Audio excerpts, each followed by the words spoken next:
damage yang begitu sakit. Keseimbangan antara serangan dan pertahanannya membuat Terizla jadi hero yang... Terima kasih sudah klik video ini, dengan dukung terus channel ini dengan cara subscribe, karena subscribe itu gratis, dan nyalakan loncengnya. Tring tring. Selamat menonton. sempurna untuk nge-push rank, bahkan kalau kalian main solo. Skill ultimate-nya bisa mengumpulkan musuh di satu area dan menyerang mereka dengan damage yang sakit menggunakan skill 2. Bahkan damage-nya udah cukup sakit di early game. Bahkan kalian bisa memainkannya dengan build tank tapi tetap bisa ngasih damage yang sakit. Tapi yang membuatnya bisa bertahan lebih lama dalam pertarungan adalah berkat pasifnya yang bisa mengurangi damage yang diterima dalam jumlah yang cukup banyak. Terizla juga hampir kebal terhadap damage ketika pasifnya sedang aktif. Dengan begitu, Terizla jadi salah satu fighter terbaik untuk nge-push rank. Granger adalah salah satu MM terbaik yang bisa menguasai. Dia bisa menambah jumlah damage dari basic attack-nya, yang mana hal ini akan membuatnya lebih efektif untuk digunakan. Skill satunya bisa ngasih damage yang lumayan, bahkan di early game, yang mana hal ini akan sangat menguntungkan dan membantu kalian farming sampai ke late game. Musuh pasti bakalan mati kalau terkena 6 tembakan dari Granger, terutama kalau kalian udah masuk fase late game. Skill ultinya akan menembakkan peluru dengan jarak yang sangat jauh dan ngasih damage area yang akan merepotkan lawan yang sedang berkumpul di satu titik. Tapi Granger butuh penempatan posisi yang pas, nggak seperti MM lain yang bisa asal tap skill dan bunuh musuh gitu aja. Selena, salah satu assassin yang paling adalah ketika musuh masih level 1 dan baru punya satu skill, Selena udah punya 3 skill dan semuanya bisa dipakai buat ngeharas musuh. Kemampuan yang paling ngeselin adalah skill 2-nya yang punya efek stun yang lama, yang mana hal ini akan membuat musuh cuma bisa menunggu kematiannya. Juga skill satunya dalam mode normal yang sangat mematikan. Tim yang ada Selenanya bisa dibilang numpang menang kalau player Selenanya benar-benar GG. Nah, untuk jadi player Selena yang GG, kalian hanya perlu tetap berganti mode dengan cepat dan menggunakan skill. Pokoknya jangan nunggu mereka bereaksi, tetaplah bergerak dan mengharas musuh.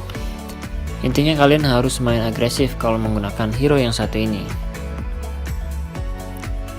Kimi adalah MM lain yang bisa kalian gunakan meskipun kalian main solo. Dia serangan yang cepat dan bisa digunakan untuk menghancurkan turret atau target lain dengan cepat juga. Dia ini bisa menghancurkan turret dengan cepat bahkan kalau pertahanannya ditingkatkan oleh musuh. Begitu juga dengan Turtle dan Lore. Dia bisa melakukannya sendirian dengan mudah. Selain itu, dia juga punya jarak serangan yang cukup jauh dibandingkan dengan MM lain, dan skill ultimate-nya bisa memudahkannya mengincar musuh yang jauh. Basic attack-nya juga sangat mematikan. Ketika kalian bikin build kritikal, maka kalian bisa memusnahkan musuh dengan sekejap mata. Berikutnya datang dari role support, yaitu Digi. Digi adalah salah satu begitu besar, selain itu juga bisa menghentikan satu target dan ngasih efek kebal terhadap crowd control ke semua tim. Hanya ada dua tipe player Digi yang akan kalian temukan, yaitu yang levelnya dewa yang akan membuat kalian gak bisa sama sekali ngasih crowd control ke musuh, dan yang secara terus menerus mengganggu kalian. Atau mungkin Digi yang iseng dan selalu spam skill, yang mana hal ini akan bikin musuh susah menggunakan skill crowd control mereka. Ini dikarenakan musuh udah tahu bakalan percuma kalau menggunakan hero crowd control kalau bertemu Digi. Jadi kalau kalian menggunakan Digi, cobalah untuk selalu bersama tim. Valir. Nah, setelah di rework, dia ini jadi hero yang stun, menambah jarak dan juga kecepatan. Juga Purify membuatnya benar-benar sangat fleksibel. Dia bisa mengendalikan geng dengan mudah, juga stun dari skill 3-nya yang benar-benar GG. Kalian bisa ngasih stun ke banyak musuh sekaligus. Nah, bisa dibilang Valir ini cocok banget jadi mid laner karena dia punya mobilitas, kemampuan buat ngegeng, dan juga punya damage yang sakit banget. Franco. Posisi teman, timing yang pas untuk inisiasi, lari, dan lain-lain. Tapi tidak dengan Franco, dia adalah salah satu tank yang gak memerlukan karakteristik tadi. Yang harus kalian lakukan adalah melakukan hook. Ya, memang sedikit susah untuk mengenai musuh dengan cepat setiap waktu. Kalian perlu melakukan improv. Skill hook kalian akan membuat rekan satu tim lebih percaya diri dan musuh bakalan lebih ngedown.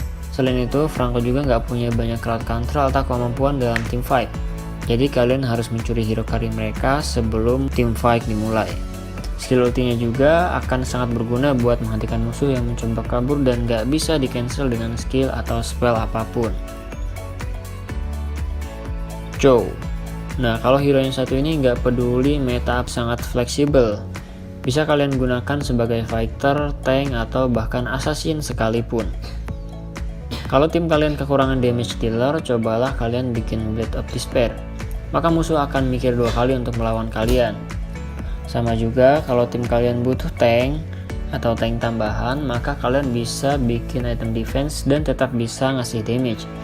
Nah, itulah yang membuatnya bisa diandalkan untuk nge-push rank, bahkan kalau kalian main solo. Juga cowok ini nggak pernah di ban atau jadi first pick, jadi kalian bisa memilihnya dengan mudah.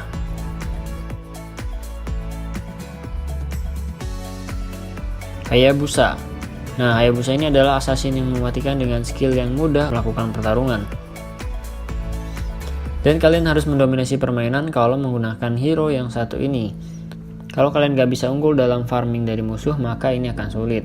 Untuk menghadapi musuh yang GG, kalian tetap bisa mengandalkannya untuk melakukan split push meski sesulit apapun. Cobalah untuk selalu menggunakan atau menghancurkan turret musuh dan mendapatkan keuntungan dari menghancurkan turret musuh tersebut.